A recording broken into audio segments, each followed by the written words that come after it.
Voilà, bonjour Mathieu Jourdan. Voilà, C'est bonjour sympa de Charles. prendre le temps de venir répondre à votre MEDEF, aux questions de votre MEDEF Paris. Ouais, avec Donc, plaisir. vous nous dites un petit peu où vous êtes et ce que vous faites depuis 51 jours.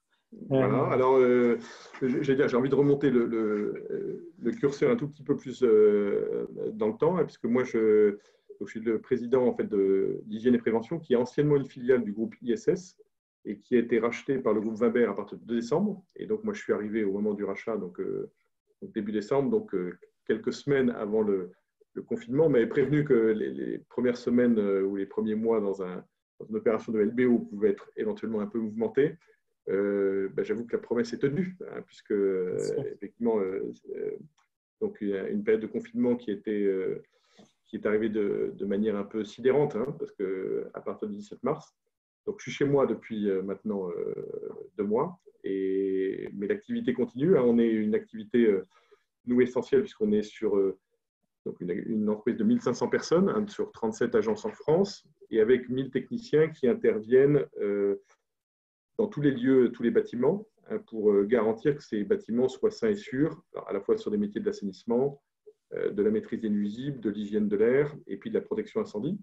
Et donc, un certain nombre d'interventions ont continué pendant la période de confinement, parce que c'est notamment des travaux qui répondent à des notions d'urgence. Alors, ces personnes que vous avez sur le terrain, ce sont des temps partiels, des CDD, des CDI, ces gens que vous formez, comment ça se passe? Alors, c'est que des CDI, hein. Donc, nous, on a alors, un peu d'intérim, en fait, pour compléter éventuellement les absences. Donc, des personnes qui sont en général avec nous depuis longtemps. La moyenne d'âge de l'entreprise est d'environ 12 ans. Donc, des personnes, en fait, qui sont sur des prestations relativement simples ou des prestations extrêmement techniques, hein. Donc, on prend le temps d'accompagner, en fait, pour qu'elles puissent, si elles le souhaitent, en fait, acquérir des compétences supplémentaires, encadrer aussi des équipes, devenir expert. On a beaucoup d'expertise dans tous les métiers, on maîtrise des nuisibles, on intervient aussi bien dans des copropriétés ou dans des appartements de bailleurs sociaux que dans des usines agroalimentaires où les standards voilà, de sécurité sanitaire sont extrêmement élevés. D'accord. Et donc, comment vous avez abordé cette situation incroyable du confinement? J'imagine qu'il y a eu un temps où vous avez été à l'arrêt. Vous avez dû marquer quand même un temps mort. Et puis après, les choses se sont remises en place. Comment ça s'est passé concrètement? Qu'est-ce que Alors, vous avez il y a eu un peu deux entendu? phases. En fait, finalement, il y a eu la phase de la rentrée dans le confinement et puis en fait la phase de déconfinement. Dans la première phase, ce qu'il faut bien dire, c'est qu'on a été un peu déstabilisé, hein, parce que finalement, il n'y a aucun point de repère utilisable dans le passé. Alors moi, j'en ai moi-même pas dans l'entreprise.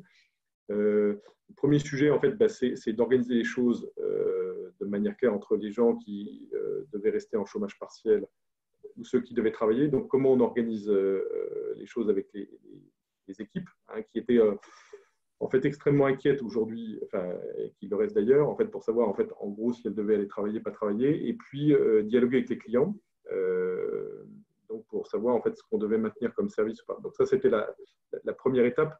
Nous, on a beaucoup travaillé en fait sur la communication à plus d'un titre. Alors, la communication directe avec les collaborateurs à travers une newsletter qu'on a sortie chaque semaine pour expliquer ce qui se passait, ce qu'on faisait. Beaucoup de communication aussi avec les partenaires sociaux, qui étaient, j'allais dire, avec un petit clin d'œil, pas forcément la force de l'entreprise. Donc on fait des conférences téléphoniques hebdomadaires, donc avec les délégués syndicaux, voilà, pour discuter en fait sur ce qu'il y a à faire, avoir des échanges aussi sur les remontées en fait des collaborateurs qui sont en fait extrêmement divers, hein, puisqu'on a des collaborateurs nous itinérants d'habitude et puis des collaborateurs sédentaires en fait dans les 37 agences.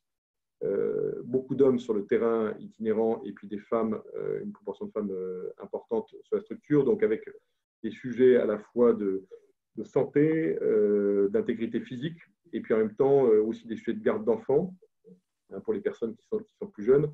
On a dû jongler un peu avec tout ça. Et puis il y a le déconfinement. Donc le déconfinement, alors là, c'est une période assez incroyable avec un peu de grands sujets pour nous. Le premier sujet qui est le sujet de la sécurité et de la santé, c'est-à-dire en fait rétablir tous les protocoles pour intégrer les risques Covid, à la fois dans les agences, où il y a un risque qui est non négligeable, même si on va privilégier le télétravail autant que possible. Et puis surtout sur le terrain, puisqu'on intervient dans des zones qui sont déjà naturellement à risque, donc on a l'habitude de se protéger. Et là, on a renforcé le sujet, notamment autour de tous les protocoles de déshabillage, d'habillage, le port des masques dans des lieux où on n'avait pas l'habitude de les porter, par exemple en toiture terrasse, quand on intervient sur des questions de ventilation. Donc on peut avoir des risques de contagion par le virus. Donc on a beaucoup discuté avec les syndicats. Ça a été de temps en temps un peu sportif, parce qu'en fait, on avait aussi, à l'image de sans doute de ce que pensaient les collaborateurs, en fait, beaucoup de peurs qui se sont exprimées. Donc il a fallu rassurer, et je pense que voilà, je crois qu'on est en situation de bien le faire. Et puis le deuxième exercice dans le déconfinement, c'est la planification de nouveau de nos 3 000 à 4 000 interventions par jour. On n'a jamais vécu en fait l'arrêt complet de l'entreprise, que même quand on part fin juillet, on a le planning qui est fait pour le mois de septembre. Et donc là, on a complètement arrêté de planifier. Donc là, depuis maintenant 10 jours, on rappelle tous les clients pour savoir ceux qui vont nous ouvrir la porte, ceux qui vont être présents. Et puis comment on peut replanifier en partant de zéro, qui est là aussi une expérience inédite. Voilà. Ce qui est intéressant, c'est que je pense que dans ces moments-là, on a envie de se reconcentrer sur l'essentiel. C'est-à-dire finalement, qu'est-ce qui est important quand on a plus cette liberté de mouvement. Et pour nous, c'était un gros travail qu'on avait engagé déjà depuis la session autour de notre raison d'être, à quoi on sert. Et finalement, cette mission de garantir des lieux de vie sains et sûrs, c'est une belle mission. Et puis qui a, j'allais dire, retrouvé ou renforcé ses lettres de noblesse à l'occasion de cette pandémie. Parce que voilà, c'était un peu un métier de l'ombre qui était fait, qui a été revalorisé comme beaucoup d'autres métiers. Aujourd'hui, on a presque envie d'embrasser son éboueur, sa caissière, son boulanger. Oui, c'est sûr. Oui, on voit tout à fait, on voit que ces activités dans le domaine de la salubrité, dans le domaine sanitaire, prennent tout leur sens.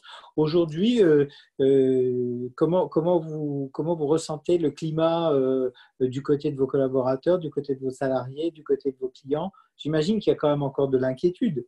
Oui, alors en fait, on a affaire à plein de situations différentes. On a, j'allais dire, presque un peu deux extrêmes. En fait, un extrême de personnes qui veulent retravailler parce que confinées chez elles depuis 1 mois, 2 mois, plutôt 2, voilà, ont besoin de prendre l'air, ont besoin de retrouver des contacts humains. Alors la visioconférence, le WhatsApp, le truc, tout ça c'est bien, mais en fait, voilà, on est quand même fait pour voir des gens en chair et en os. Donc en fait, un grand appétit de retrouver de la vie et de retrouver de la relation de travail. Et puis il y a un autre extrême, en fait, des personnes qui sont très inquiètes. D'abord pour leur propre santé, parce que ça peut être des personnes fragiles, parce qu'elles ont des facteurs de risque liés à l'obésité, au diabète ou à d'autres, ou des maladies pulmonaires qu'elles avaient contractées déjà avant le virus. Donc celles-là, en fait, sont très craintives de reprendre. Et puis des sujets liés aux écoles, parce que un certain nombre de nos collaborateurs, en fait, ont des enfants jeunes ou des enfants qui sont scolarisés. Et donc là, savoir ce qui va se passer à partir du 11 mai, c'est un peu la boule de cristal. Et donc, si les enfants ne peuvent pas aller à l'école, il n'y a pas forcément de solution de garde. Donc, ça va forcément impacter donc le travail. Donc, on essaie de favoriser au maximum le télétravail, mais cela dit, pour les techniciens, le télétravail pour nous est impossible puisqu'on ne peut pas faire d'intervention à distance. Alors, le côté, on va dire, bénéfice de cette situation exceptionnelle, c'est que finalement, ça oblige tout le monde à se mettre autour de la table, à se parler, à discuter, à aborder des problèmes nouveaux ensemble. Est-ce qu'il y a des opportunités aussi qui se dessinent? Moi, je vois, alors, en opportunité, en fait, ce que je vois, c'est d'abord ce que j'ai évoqué juste avant, de se dire vraiment de se recentrer sur l'utilité en fait, collective et individuelle, à reprendre conscience que une entreprise, ça vit parce qu'il y a des hommes et des femmes qui y travaillent, qui ont besoin d'être motivés, qui ont besoin d'être respectés, avec qui on a besoin de communiquer. Donc ça, pour nous, c'est quelque chose d'extrêmement fort. Et de dialoguer à tous les niveaux, au niveau en fait, des managers avec leurs collaborateurs, au niveau social, en communication directe. J'allais dire, après, le deuxième sujet en fait, de transformation, c'est la manière de travailler ensemble. On redécouvre qu'on peut travailler aussi à distance, pas de manière exclusive, bien sûr, parce qu'on n'est pas fait, je pense, pour vivre par visioconférence permanente, mais et ça change en fait, par exemple, deux choses, les réunions. On se dit qu'on va plutôt favoriser, nous, maintenant, des réunions à distance plus fréquentes et moins longues. On peut quand même bien échanger. Et puis aussi la formation.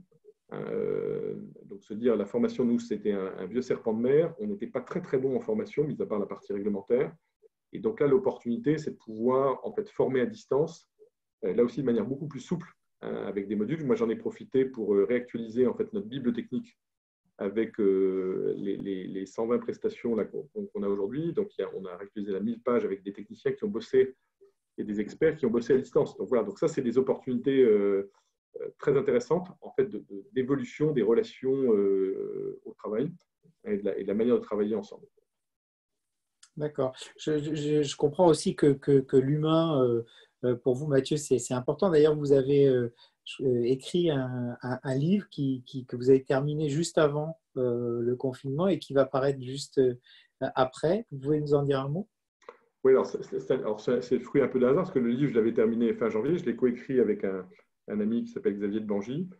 C'est un livre en fait, qui sort le 4 juin, qui s'appelle Reconnexion, et dont le sous-titre est Mobiliser sa vie intérieure, qui part d'un constat de se dire, et moi d'une préoccupation, pour se dire que le travail peut être aussi une expérience enrichissante, qu'il y a de l'émerveillement qu'on peut avoir au travail, autour de ce qu'on arrive à faire à la fois individuellement, mais surtout collectivement, et comment on se laisse cet espace intérieur de liberté, d'abord pour réfléchir, pas se laisser engloutir par tout ce qui nous arrive dessus, et puis laisser résonner en fait les appels qu'on entend intérieurement. Alors je pense à un appel individuel à servir de manière particulière.